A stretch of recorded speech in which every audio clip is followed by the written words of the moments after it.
Hi everybody.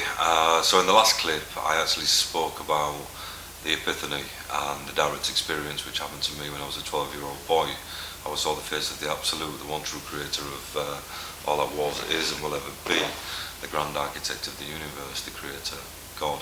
I also pointed out that all the biblical narratives and different theologies were all pointing to the same direction, the Holy Trinity, the threefold deities, etc., etc. The symbology was certainly there of the power of the three, and it was reflecting my own direct experience as a 12-year-old boy.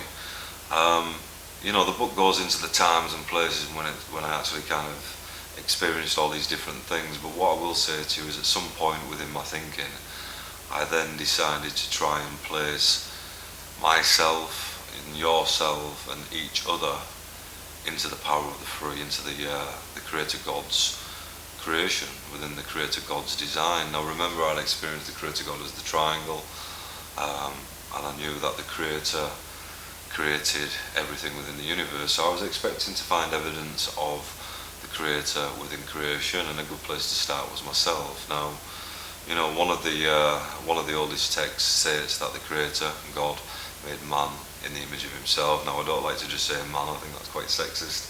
I think the Creator God made man, woman and child within his image, so we must all fit within the Creator's design. So that's what I sent myself a mission to try and explore openly and honestly, with no kind of prejudice, just I was a truth seeker. If the piece fit, it fit. If it didn't, then I wouldn't force it to fit, I'd move on to something else. So anyway, getting to the point, what I've said right from the start is that we're all connected and we can all be traced back to one root, to one seed. And as I'm suggesting, the power of the three, the triangle, the Trinity is that root and is that seed, that is the singularity. And each and every one of us, like I say, regardless of race, religion or colour, can be traced back to it. Now, I'd like you to explore that for yourself. I don't want to tell you this, the individual that I'm speaking to right now, black man, white man, red man, yellow man, Muslim, Christian, Jew, whatever, whatever. Like I say, we're brothers and sisters of one humanity. So what I'm asking you now is to just put everything aside for 1 second and just explore this possibility.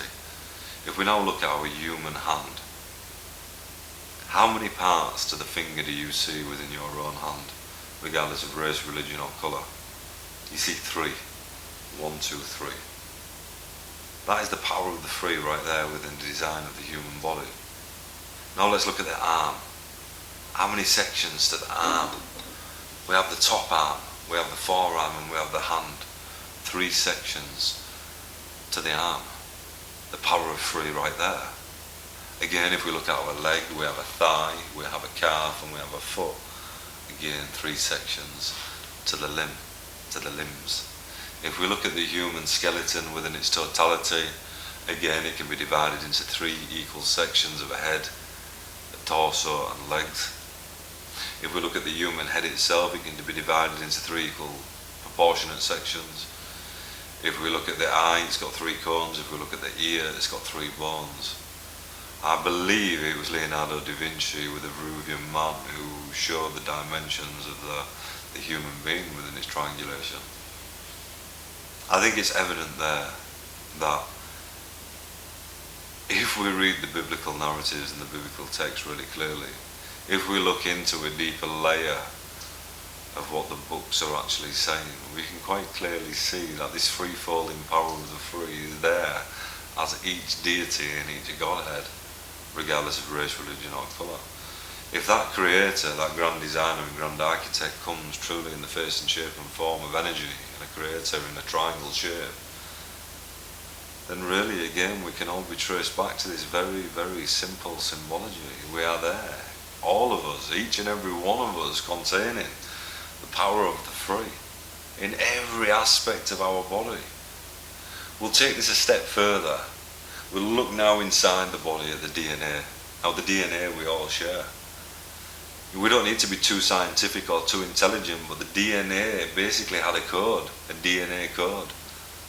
And the DNA code, once deciphered, could have come in any number of variations of sequences, but once deciphered actually came in triplets. The DNA of each and every one of us showing the power of the three all the way through. The DNA, the human design. Let's trace ourselves now back from our complexity, from our world of complexity.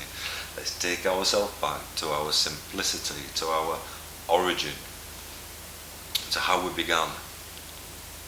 We can see the moment of conception, the sperm and the egg coming together, uniting to create life. As a trinity, a mother and a father and a child, uniting within a triangle, a trinity.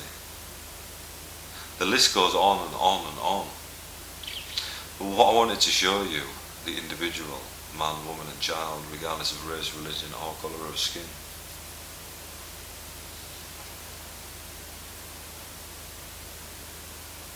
is that the power of the free is your power. It's my power. It's all of our power. We're all born free. In every sense of the word, we are free spirits. Together, it's a scary word, isn't it? Together, instead of this fragmented, divided, separated situation we find ourselves in, together, united, we can become a free world. We really can become a free world. You know, we, as I say, we're at the brink of World War III. It doesn't have to be this way.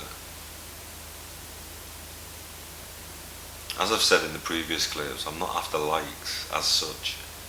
I matter not. The theory matters a lot. You matter a lot. Each and every one of us matters a lot. I'll speak to you soon. Peace, love and light.